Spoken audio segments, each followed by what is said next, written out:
Warahmatullahi wabarakatuh. Selamat datang di Almajaya di pelajaran Aqidatul Akhlak. Di sini Mister akan mencoba menjabarkan atau menjelaskan tentang materi yang sudah kalian catat tadi, yaitu Asmaul Husna. Mungkin ada sebagian dari kalian sudah pernah mendengar apa itu Asmaul Husna. Asmaul Husna adalah bisa dikatakan sebagai nama-nama dari Allah Subhanahu wa Ta'ala yang tercantum dalam Al-Quran. Oke, next. Nah, definisi Asmaul Husna. Secara bahasa, arti dari asma adalah nama-nama, sedangkan al-husna adalah terbaik. Jadi kalau digabung, Asmaul Husna adalah nama-nama terbaik yang mencerminkan kebesaran Allah dan keagungannya yang mesti menyatu dalam dirinya. Jadi setiap nama-nama yang ada dalam Asmaul Husna itu adalah mewakili dari keagungan Allah Subhanahu wa Ta'ala itu sendiri. Jadi seperti itu. Allah berfirman juga dalam Quran surah At-Taha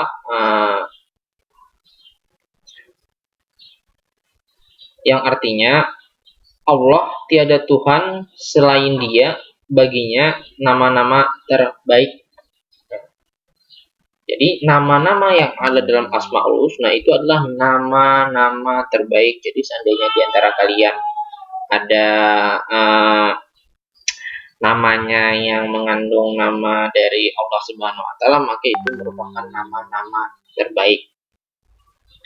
Nah, kemudian dalam hadis Rasulullah SAW juga bersabda yang artinya sungguhnya Allah mempunyai 99 nama, 100 kurang 1. Barang siapa menghafalnya maka ia akan masuk surga. Mudah sekali kalau mau masuk surga kalau caranya seperti ini ya. Nah, kalian mungkin ini nggak mesti misalnya kalian sudah hafal 99 nama Allah Subhanahu wa Ta'ala, kemudian kalian tidak sholat, kalian tidak melakukan ibadah lainnya, kalian masuk surga. Itu mustahil juga. Maksudnya, ketika kalian menghafal 99 nama Allah Subhanahu wa Ta'ala dan juga kalian melakukan ibadah wajib lainnya, itu akan memberikan jaminan lebih bahwa kalian akan masuk surga. Nah, seperti itu. Jangan salah artikan ya di sini. Sudah hafal 99 nama Allah, kemudian nggak sholat, nggak puasa, nggak zakat, surga, itu mustahil. Oke, dari 99 Asmaul Husna, nah yang kita akan pelajari atau kita bahas cuma 9 diantaranya, yaitu Al-Aziz, Al-Adil, Al-Qayyum, Al-Ghafar, Al-Basir, Al-Nafi, Al-Rauf, Al-Bar, dan Al-Fatah. Oke, next. Nah, yang pertama adalah Al-Aziz, Maha Perkasa. Al-Aziz adalah nama Allah yang menunjukkan pada pengertian kekuatan, hegemoni, ketinggian, dan mengendalikan. Al-Aziz juga merupakan nama Allah yang menunjukkan keperkasaan Allah Subhanahu wa Ta'ala. Nah, jadi Allah itu maha perkasa. Ini kuat sekali ini Allah Subhanahu wa Ta'ala. Tidak ada satu makhluk pun di jagat raya ini yang mampu menandingi keperkasaan Allah Subhanahu wa Ta'ala. Jadi kalau ada seorang yang berkata, saya paling perkasa di muka bumi, bukan dia yang paling perkasa, masih ada Allah yang maha perkasa lagi. Keperkasaannya tidaklah mampu diukur oleh manusia ataupun makhluk lainnya. Jadi sudah unlimited keperkasaan Allah Subhanahu wa Ta'ala itu.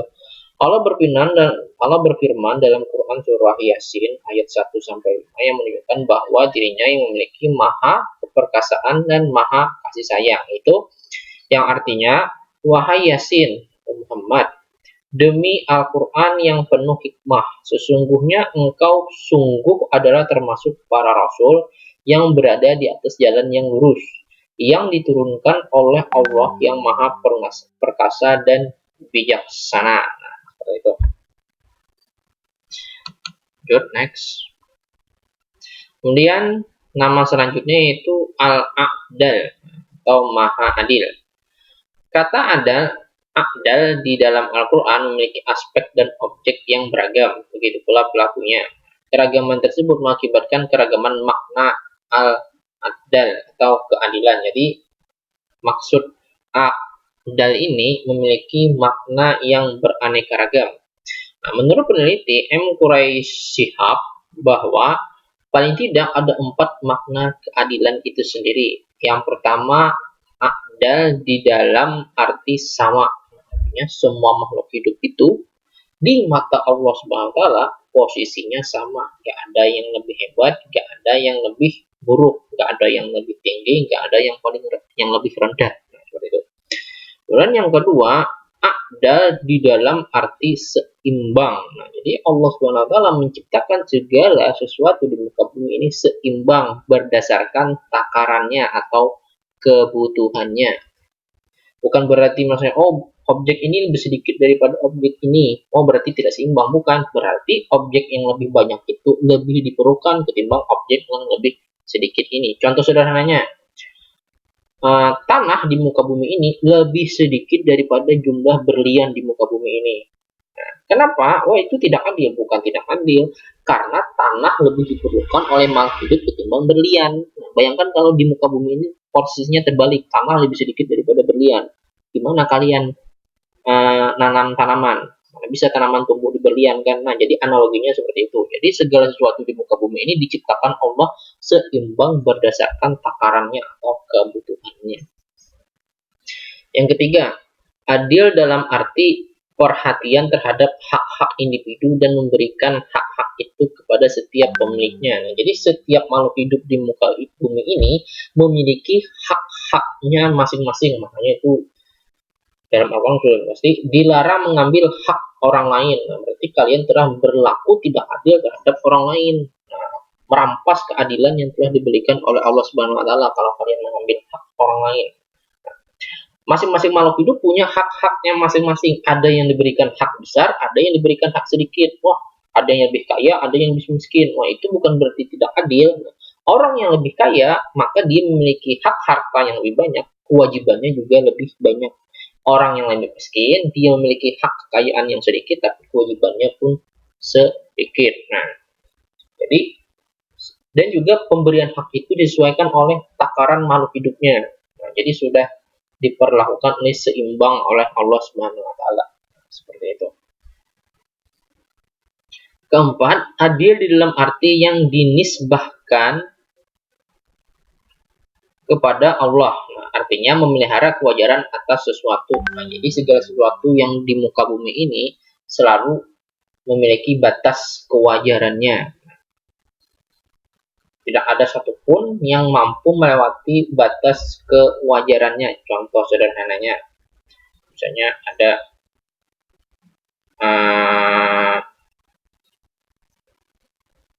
misalnya ada suatu makhluk hidup nih, anggap manusia lah contohnya. Misalnya ada manusia itu kan pada dasarnya dia tidak bisa terbang, ya kan. Kemudian jadi manusia itu selamanya tidak akan pernah bisa terbang. Kalau ada yang bisa terbang berarti dia bukan manusia lagi, dia makhluk hidup lain.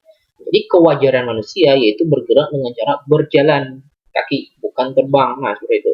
Apabila ada manusia terbang berarti itu bukan manusia lagi namanya. Jadi kewajaran manusia itu batasnya segini. Seperti itu. Dan Allah akan selalu menjaga atau memelihara kewajarannya tersebut. Nah, setiap objek di muka bumi ini memiliki kewajarannya masing-masing. Misalnya ada batu. Nah, batu itu kan kewajarannya itu keras. Nah, kalau ada batu lembek berarti dia bukan batu lagi. Maksudnya. Nah, kemudian lanjut ada Al-Qayyum atau Maha berdiri sendiri atau Maha mengurusi hambanya. Al-Qayyum artinya Maha cermat atau berdiri sendiri dalam mengurusi hambanya. Artinya Allah itu adalah dia memiliki kuasa untuk berdiri sendiri saja atau sendiri saja untuk mengurusi hambanya. Jadi dia tidak memerlukan bantuan siapapun untuk mengurusi semua hamba-hambanya. Hamba-hambanya siapa? Ya kita, makhluk hidup. Makhluk hidup, manusia, binatang, tumbuhan, dan makhluk hidup lainnya. Allah berfirman dalam ayat kursi surah Al-Baqarah ayat 255. Allah tiada Tuhan selain Dia yang maha hidup dan maha mengurusi. Dia tak tersentuh oleh rasa kantuk dan tidur. Jadi Allah Subhanahu wa taala itu tidak pernah kantuk apalagi tidur. Nah, jadi dia selama 24 jam mengawasi setiap gerak-gerik makhluk hidup di muka bumi ini. Bayangkan tuh, berapa puluh miliar makhluk hidup di muka bumi ini dihitung dari manusia, tumbuhan, hewan.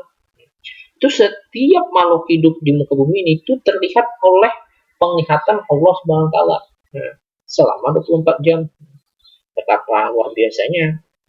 Bayangkan kalian mampu mengawasi berapa orang? Mungkin kalau 10 orang masih bisa, kalau 100 orang bisa lah kalian menguasai satu persatu gerak-geriknya. Mustahil. Jadi betapa kuasanya Allah Subhanahu wa taala. Allah lah yang mengurusi dan memperbaiki alam semesta setelah dilakukan perusakan oleh Allah oleh manusia. Jadi Allah juga memperbaiki segala sesuatu kerusakan di muka bumi akibat ulah tangan manusia. Contohnya kebakaran hutan. Nah, hutan itu kan terbakar, lama-kelamaan akan terbentuk hutan baru. Manusia yang merusak, Allah yang memperbaiki. Tiada yang lebih baik daripada perbuatan Allah dalam mengurusi dan memperbaikinya. Misalnya ada manusia yang mengotori tanah dengan limbah-limbah, nanti Allah akan memperbaikinya. Walaupun jika kita melihatnya akan memerlukan waktu yang lama. Nah, jadi segala sesuatu yang dirusak oleh manusia akan diperbaiki oleh Allah. Memang tidak bisa instan, jadi dia memerlukan waktu yang relatif lama tergantung kerusakannya. Semakin parah kerusakannya, maka kemungkinan akan semakin lama proses restorasinya atau proses perbaikannya. Mungkin sampai di sini penjelasan dari slide 1 sampai slide 5. Jangan lupa cantumkan nama lengkap kalian di kolom komentar video YouTube ini sebagai absen kalian. Oke, terakhiri penjelasan kali ini. Sampai jumpa lagi di penjelasan selanjutnya. Wassalamualaikum warahmatullahi wabarakatuh.